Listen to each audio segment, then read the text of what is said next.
Mit navn er Miki Jespersen. Jeg er jo træner her i CK for at hjælpe en rigtig masse unge mennesker med at holde sig på den rette linje. Vi er jo så heldige at have Christiania over på den anden side, så der er jo faktisk 2 døre her på Christianshavn. Den ene er Christiania, og den anden er CK. Og der skal vi jo selvfølgelig sørge for, at alle de unge mennesker går ind ad den rigtige dør til CK. Det er 30 minutters opvarmning, så bokser vi cirka 6 gange 3 minutter til sparring. Og så efter det køber besandsæk, og så måske der er masser til siber vi. Og så til sidst så begynder vi at styrketræne. Boksning giver mig styrke og selvtillid.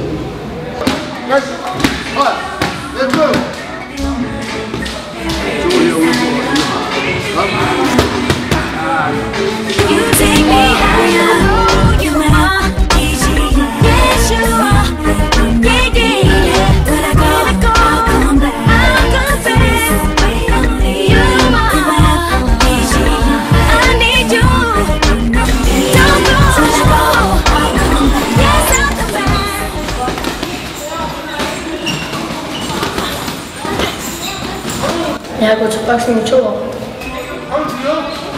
Jeg kommer 3 gange om ugen. Jeg har fået en selvtillid over at gå til boksning for alle de kendte professionelle bokser. Og lige siden jeg set den boks, vil jeg så gerne.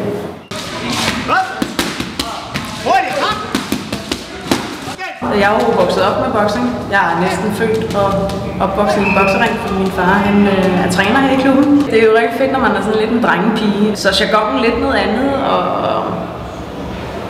men jeg føler mig mere tilpas, når der er drenge, flest drenge.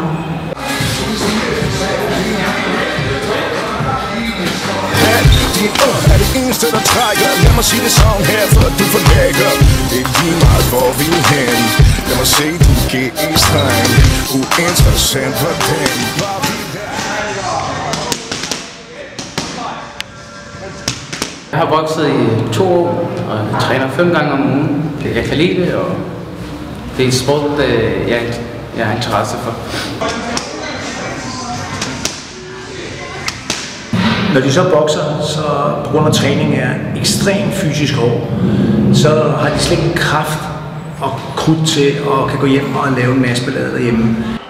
Så på den måde afholder vi rigtig mange unge mennesker for den der grimme kriminalitet.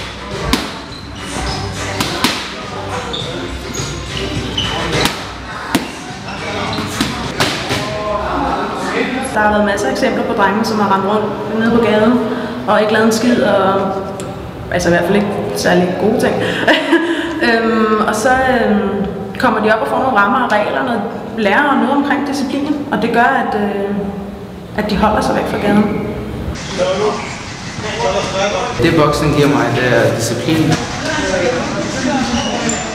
Boksning, det har været med til at gøre, for mig til at få mig væk fra gaden og det kriminelle samfund. Boksning trækker min tid, faktisk, så har noget at bruge tiden på noget fornuftigt, end at være ude på gaden. Det er der jo vist masser af eksempler på, at sport bare generelt kan. Der kommer en form for disciplin. Der er nogle regler, der er nogle rammer, som de måske ikke har haft andre steder. Vi har rigtig godt fat i de unge mennesker, og de får en rigtig god opdragelse, og de finder ud af, hvordan man skal tale ordentligt til folk, og de finder ud af, hvordan man skal opføre sig. Hvis der er et talent for det med at tage sin egen kamp op ind i ringen, jamen så motiverer det dem jo også. Jamen, jeg er også blevet udtaget til VM for U17-landsholdet i Ukraine i Kiev den 17. august til den 21. Så det ser jeg frem til. Så jeg tror helt klart, at der er en fordel ved at gå til boksning. I hvert fald når man er dreng.